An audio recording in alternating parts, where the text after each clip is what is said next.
Hey everyone, so I wanted to touch bases on something that I've seen online that a lot of people are sort of struggling with right now, and that is how to deal with the imposter syndrome. And this is going to be just part one because it's just so many facets to healing from this sort of self-doubt. It's really a traumatic sort of response to one that has dealt with maybe childhood trauma or some sort of abuse in their adult life. Now, what is imposter syndrome? Pretty much it is when someone feels inadequate and they feel as though they are this fake or this fraud. And they fear that sooner or later people will find out who they really are, that people will begin to notice the real them. Now, the root causes for this usually stems from something that happened in their childhood trauma, or it can stem from narcissistic and emotional abuse. Whenever someone is being gaslighted, or whenever someone is being told that they are less than repeatedly, that damages the psyche. And then that's when we get things like the imposter syndrome, having low self-esteem, engaging in self-doubt constantly. It is a byproduct of being in an abusive environment for an extended period of time. Now, when someone has been experiencing this sort of abuse for an extended period of time, it can lead to what we call CPTSD, complex post-traumatic stress disorder. And when that happens, it's like a variety of responses that one would use to survive. They continue to use it even after the abuse has stopped or they have moved on from the abuse. They are still in survival mode, not really thriving mode. And for those who have experienced abuse, one of the things that is sort of the hallmark of survivors of abuse is continuing to be hypervigilant. In other words, what we do is we attempt to predict how an abuser will react before they react a certain way, because it gives us at least some sort of control in an environment that we don't really have control in, right?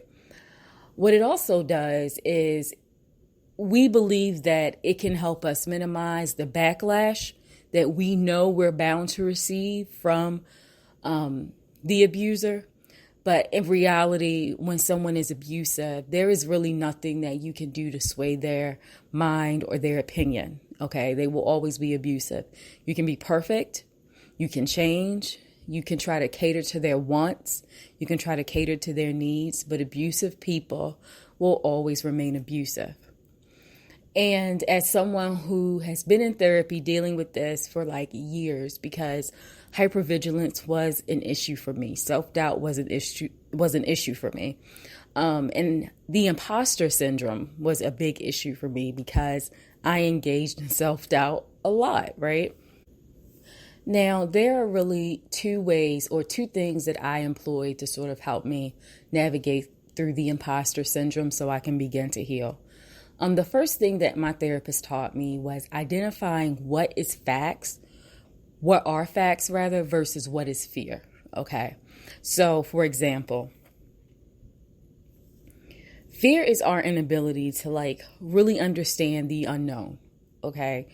Because we don't really know what to expect, we create plausible or possible outcomes in our heads. Now, those outcomes that we create in our heads are really based upon our insecurities. They aren't really rooted in actual facts. Facts are tangible evidence, right? So, for example, let's say you apply for a job, or we applied for a job. We went through the interview process, we did the background check, everything panned out, and we get the job, right?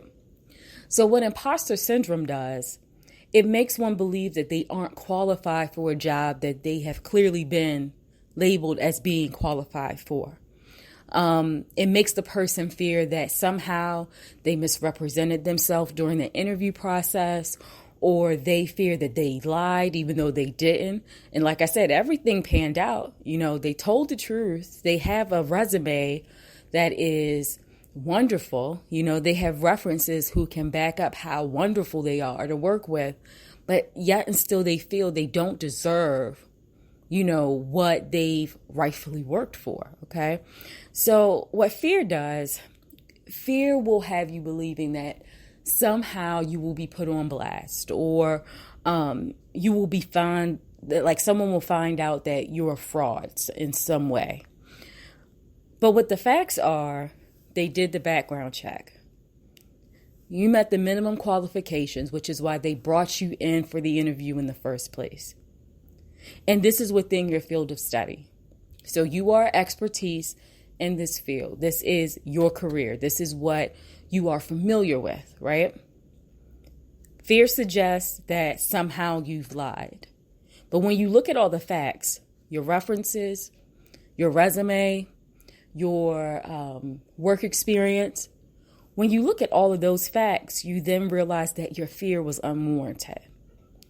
So using facts will help quell the symptoms of imposter syndrome, right?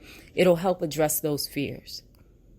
You have to be able to decipher what are facts. And when you start seeing yourself go down the rabbit hole with anxiety and worry, that's when you start employing facts. Sometimes we even have to write it down.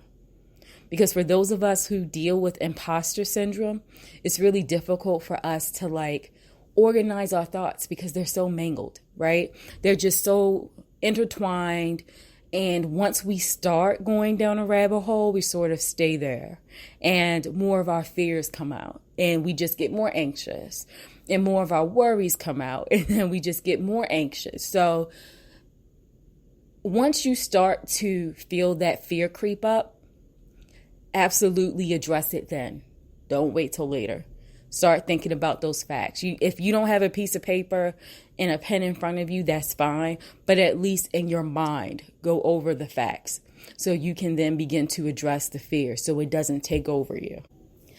Now, the other thing that helped me that my therapist and I discussed was recognizing my own inner voice and deciphering the difference between my inner voice and the voice in my head that's still stuck from what my abusers has said to me. Okay. Sometimes what we think is our inner voice is not really our inner voice.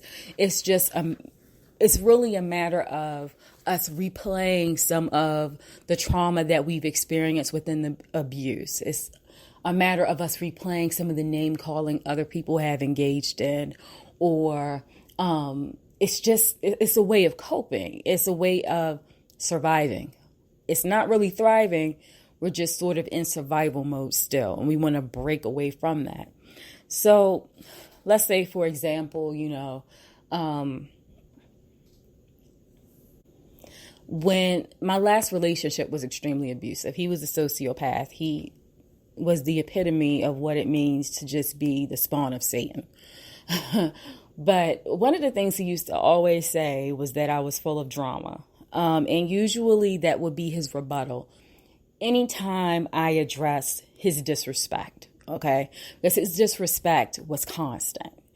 And what I had to end up doing, I had to take a step back, because usually when we're dealing with abusers know how to, they know how to push our buttons, right?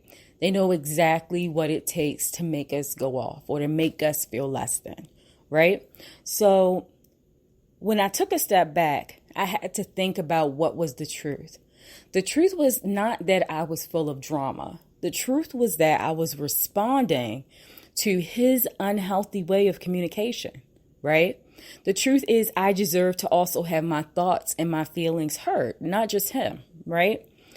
And that helped me be able to decipher that full of drama bit he used to say to me was really manipulation into getting me to do what he wanted me to do, okay? And I deserve better. So if, for example, you have this thought in your head that you're ugly, you combat that with, I am beautiful. And as I'm working to lose weight or get rid of acne, whatever the case might be, I'm simply working to enhance the beauty that's already there. Okay. You have to change the language that you're using, and you really have to be more gentle with yourself in this process. Because when we go through abuse, our abuses weren't gentle, right? It made us doubt our own self-worth. If you somehow think that you're dumb or you're stupid, then what you do is you, again, change the language. No, I'm not stupid. I'm simply still learning and I'm growing. And all of us don't know it all. And that's just a part of the human experience. Okay. So those are the first two things I wanted to share now. Like I said, healing from imposter syndrome, it is not something that can be done overnight. It's not like a quick fix scheme to anything. You have to actively address negative thoughts that come up. You have to be aware of them. And you also have to understand how to transform those thoughts that are negative into something positive.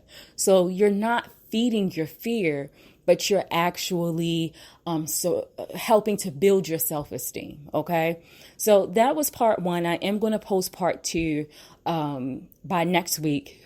And these are just some things for you to think about. I also do coaching. I'm not a therapist, but I do coaching to sort of help folks kind of understand how to overcome some of these things. And what I have found is that for me personally, I do a mix of seeing my therapist and speaking with coaches, right? Because the good thing about coaches is that they will tell you, hey, I've been through this. This is what works for me. When I spoke to my therapist, this is also what we did, right? So for me personally, I do work with therapists and I work with coaches. But if you are in need of someone to talk to about this, I am more than happy to help you find resources and share with you what worked for me, and how you can go about overcoming the imposter syndrome so you can really, really live a full life. None of us deserve to be just chained and shackled in our minds. That's unfortunately the grim reality of recovering from narcissistic and emotional abuse, that a lot of us are still trying to love ourselves again. And you don't have to go on that journey alone. There's definitely help. So if you have any questions about this video, or you would like resources, a list of resources, feel free to send me an email. My email address is pisceanspirituality@gmail.com. And that email address will also be in the description portion of this video. So remember, be gentle with yourselves. Be patient with yourselves. Healing isn't linear. Take care, hon.